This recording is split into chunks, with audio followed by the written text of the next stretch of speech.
chegando. E olhe, bem-vindo à sua grande exposição. É a menorzinha da sua sequência de exposições, né? Que tem do Instituto Moreira Salles. Essa seria o elo entre aquela exposição e a nossa, e a do, e a e a do Beltac.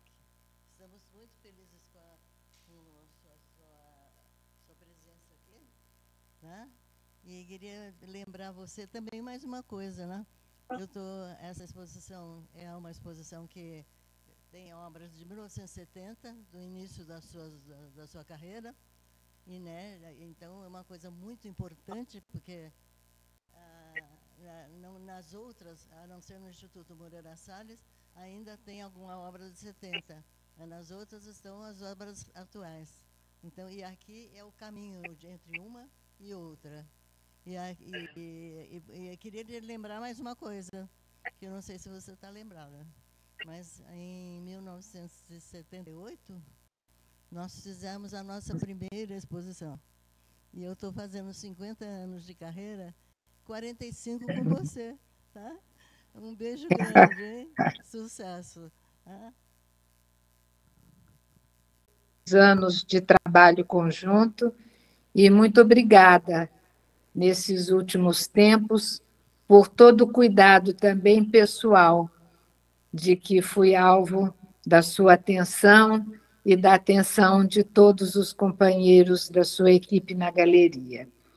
Essa exposição, ela traz para mim uma oportunidade bastante especial, porque ela traz, como você bem disse, Raquel, né, estes trabalhos que foram realizados nos anos 70 e que foram impressos aqui pelo Pignatti, e por isso tornam-se obras únicas, porque como ele faleceu e como não se tem mais a facilidade de ter acesso, inclusive, a toda a digitalização feita comigo ao lado dele e a impressão a jato de tinta nesse papel, né, de algodão especial, elas se tornaram, por isso nós chamamos de PAs, porque não tem mais como reproduzir exatamente estes trabalhos nesta condição que aí está.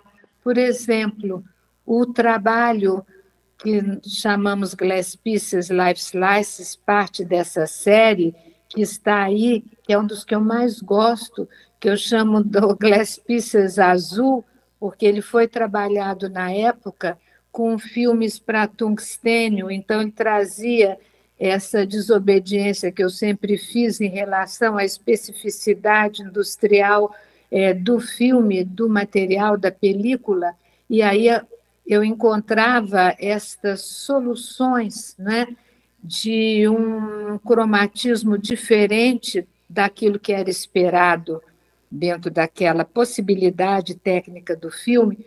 Então, este trabalho, ele para mim, ele é bastante icônico, porque ele traz alguns elementos estruturais que vão remeter depois às adagas, não é? Que são esses elementos de corte, como tem um outro aí também muito importante, a outra série, quando trabalho com as serrinhas, que já são, nós vamos mostrar depois a passagem das sequências fotográficas para a escultura, mas voltando a este azul, ele traz uma possibilidade de uma fala sobre as questões estruturais de consciência do corpo e de possibilidade de reconhecimento da constituição da linguagem a partir desta investigação de um processo de individuação.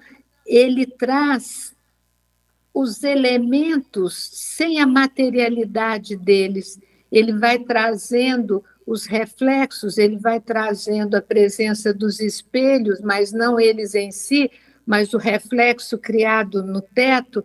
Então, principalmente nesse momento em que eu consegui, não é levar ao extremo uma determinada condição criativa psíquica, e aí o corpo não segurou, como eu disse, eu usei uma força que precisava de um trifásico, e meu corpo estava no bifásico. Então, a questão da impregnação psíquica vigorosa, que não quer autoexpressão, como dizia o Pedrosa, ela quer o fato plástico, ela quer criar linguagem.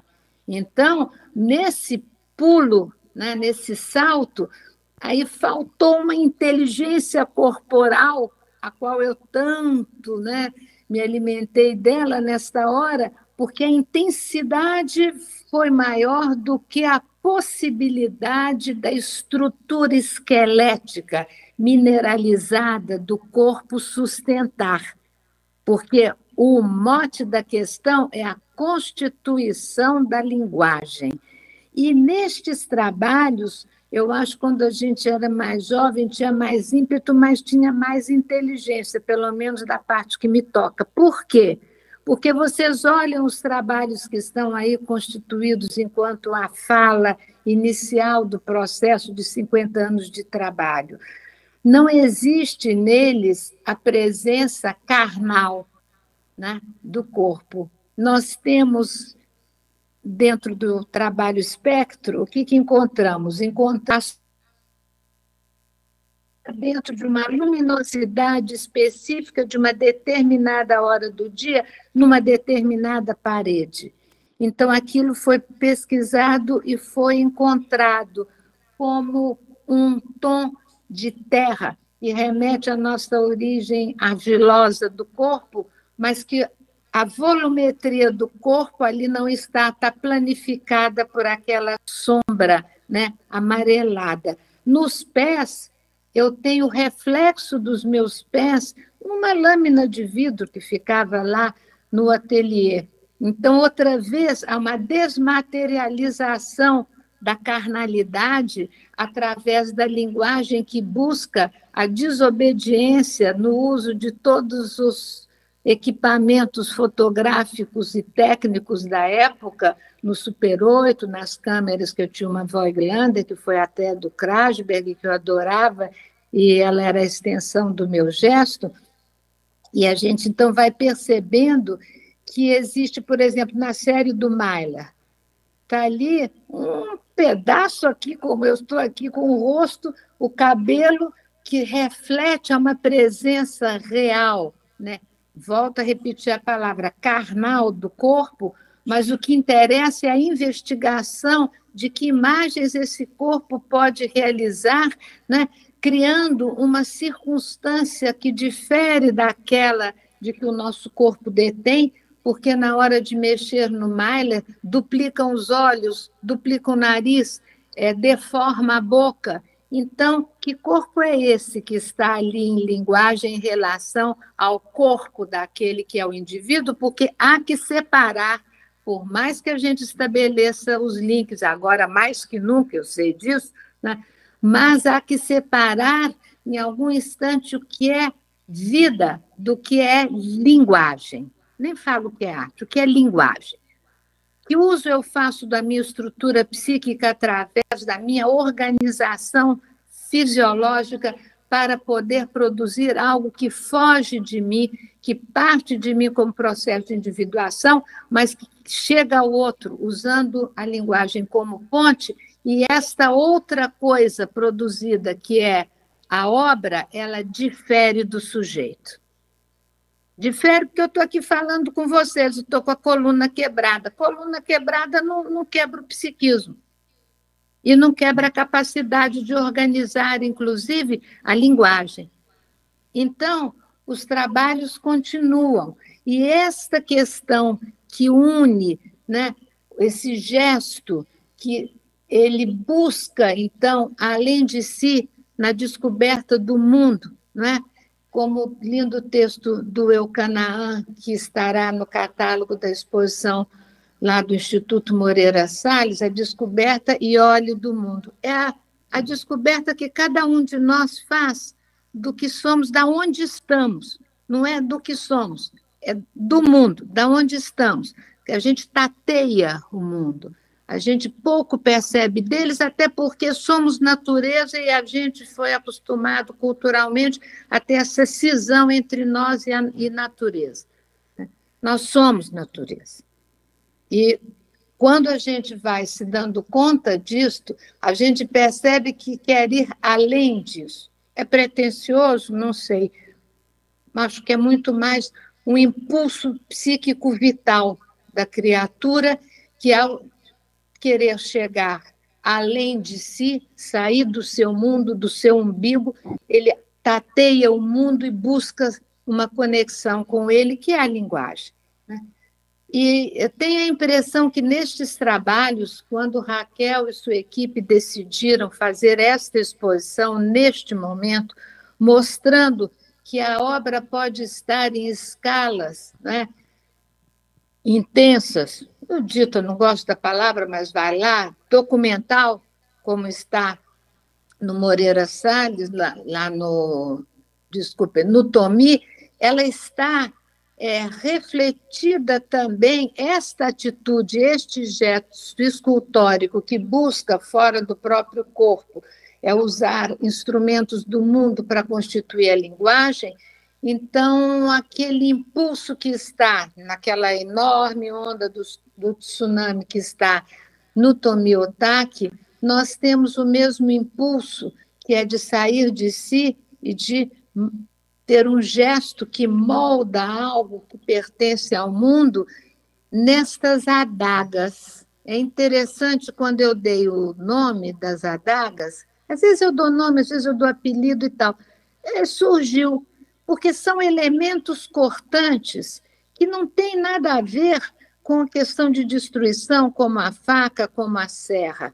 Porque se nós não admitirmos, eu pelo menos vivencio assim, mais do que penso, que em alguns momentos há que haver determinadas frestas no nosso psiquismo, para que a gente não se torne, não é, brônzeos, como se fôssemos uma totalidade em si, nós estamos, então, entendendo, talvez, que há que haver uma certa flexibilidade psíquica que se revela na obra e que pode ser entendida como a capacidade de manipular chapas rígidas de aço, tubos rígidos, para que tenha uma impregnação pelas suas torções e movimentos de leveza, mas existe algo no psiquismo do sujeito que quer criar linguagem, esta busca de não se tornar inflexível em relação ao mundo,